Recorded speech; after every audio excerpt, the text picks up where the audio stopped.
Good day everyone, Charis May Samyun here, your presenter for today, together with Miss Lugpit, Miss Vera, and Mr. Bautista. Today we will present to you the new literacies, functional literacy and multiliteracy. So when we say literacy, it is the ability to read, write, speak, listen, and use numeracy and technology at a level that enables people to express and understand ideas and opinions, and yes, to access, manage, and integrate to create information. New literacies. When we say new literacies, it encompasses ways of thinking about information and experiences, processing with others to challenge, and continuously update thinking and demonstrating new ideas, solutions, and understanding in the manner that best suits the situation. So between 1950 and 1970, the development of literacy, both operational and functional, was established. During this period, literacy was defined as reading and writing skills necessitated for activities in modern society. It is by Goons 2000. Beyond the 1990s, literacy had started to diversify in the light of technological developments, change of living conditions in sites, and new necessities. So in 1990s pala, doon nagsimula na mag-transform ang literacy to new literacies through using technology. Hereafter, literacy then became multifaceted. So, when we say multifaceted, it means having a variety of different and important features or elements. Literacy is not confined only to knowing how to read and write, rather it is a matter of applying knowledge for specific purposes and particular contexts. So literacy is hindi lang pala nakafocus totally on how to read and write, but also in applying knowledge in different things. It includes socially driven and evolve a pattern of activities such as writing correspondence, records keeping and inventories, posting announcements, reporting, and etc. Chris 2003 posited that literacy can only happen when having a kind of potential content through interaction with the text. Primary English Teaching Association Australia 2015 asserts that 21st century literacy has expanded to include social change, increasing field expertise, and digital technologies. So, the Primary English Teaching Association Australia declared that 21st century literacy has expanded through technology, as we all know and as we can see in our society today. To be literate requires comprehension, selection, and use of multimodal codes and conventions to interpret and express ideas, feelings, and information. So when we say multimodal, it integrates information collected from multiple modalities. The increasing complexity of modern communication gives rise to a number of distinct capabilities and possibilities. Hence, 21st century literacy combines cross-curricular capabilities, also called multiliteracies, and now commonly referred to as new literacies. These new literacies are fused with traditional print literacy to create opportunities and enable students to understand and use text types, while exploring knowledge and information with a wide array of technological tools such as blogging, fanfic writing, manga producing, miming, photoshopping, anime music video or AMV, podcasting, vodcasting, and gaming, running a paper-based zine, reading literacy novels and world list, picture books, reading graphic novels and comics, and reading vast timetables. So, in this slide, we will be exploring new literacies.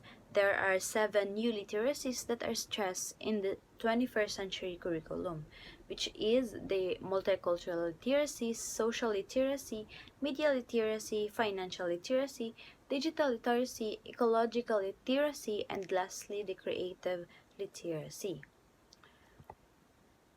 The first one is multicultural literacy. It is about understanding ethnic groups that comprise the population and focuses on complex issues of identity, diversity, and citizenship.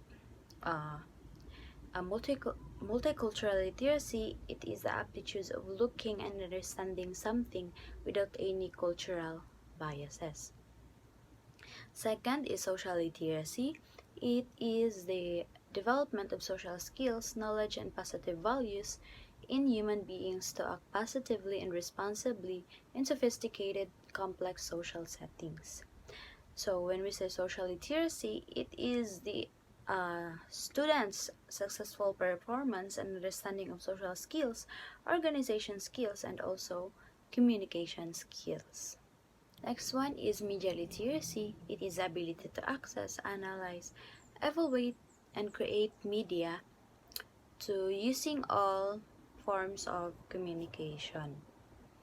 Next is the financial literacy. It is the ability to make informed judgments and make effective decisions regarding the use of management of money. So when we say financial literacy, it is the cognitive understanding of financial components and skills such as budgeting, investing, borrowing, taxations, and of course, personal financial management. It is learning how to spend, earn, save, and invest wisely for our own well-being and stability. Next is digital literacy. It is the ability to effectively use digital devices for purposes of communication, expression, collaboration, and advocacy in a knowledge-based society. Digital literacy means having the skills you need to live, learn, and work in the society wherein communication and access to information is increasingly through digital technologies like social internet platforms, social media, and mobile devices. Next is ecological literacy. It is understanding the principles of ecosystems towards sustainability. So when we say ecological literacy, it is the ability to understand the principles and natural systems that make life on Earth possible. So we also need to be ecologically literate, hindi lang dapat tayo sa ibang aspeto or bagay literate kasi need natin alagaan ang ating kapaligiran. And lastly, the creative literacy is the ability to make original ideas that have value and the ability to see the world in new ways. So when we say creative literacy, it is the ability to solve problems or being able to use your imagination. To be creative literate person may also help us or you to interact with another person. The truth on 21st century literacies according to research. Global economies, new technologies, and exponential growth in information are transforming our society.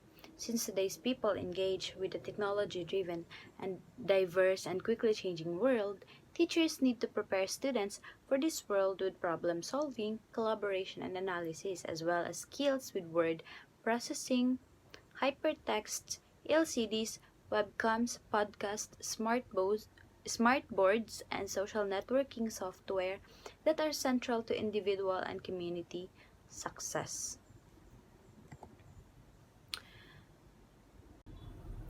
The National Council of Teachers of English 2013 came up with a research that reveals the following. Number one, as the new technologies shape literacies, they bring opportunities for teachers to foster reading and writing in more diverse and participatory contexts. As we all know, teachers nowadays rarely na lang gayus og traditional nga materials like visual aid or known sa ato og Bitaymax. It is because of the technology which they often use PPTs. Mostly ang gumagamit na lang ng mga traditional or mano-manong gamit is yung mga nagtuturo sa mga schools na walang access sa internet or even worse, walang kuryente. That's why hindi sila nakakagamit ng technologies. Sites like Literature's Voice of the Shuttle, online fan fiction, and the Internet Public Library expand both the range of available text and social dimension of literacy. Number 3, research on electronic um, workshops shows that they contribute to the emergence of new literacies. Research also shows that digital technologies enhances writing and interaction in several ways. Yes, that's true kasi believe me or not, it is much easier for us to access things using the internet or technologies. Number 5, K-12 students who write with computers produce compositions of greater length, of higher quality, are more engaged with and motivated toward writing than those who do not write with computers. Yes, mas madali na lang din sa mga students na mag-write using computers kaysa magmano-mano ng sulat using papers kasi it may took them a lot of time and lalo na pag nagkakamali sila. But if they will use computers, nagdi-delete na lang sila ng derecho.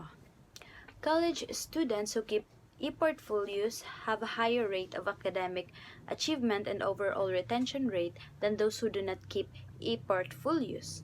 They also demonstrate a greater capacity of metacognition reflection and audience awareness. So when we say e-portfolio, it is an electronic format for students to record their works, goals, and achievements. And a lot of students are doing this, keeping an e-portfolio. And number 7, both typical and atypical students who receive an online response to writing revise their works better than those participating in traditional method.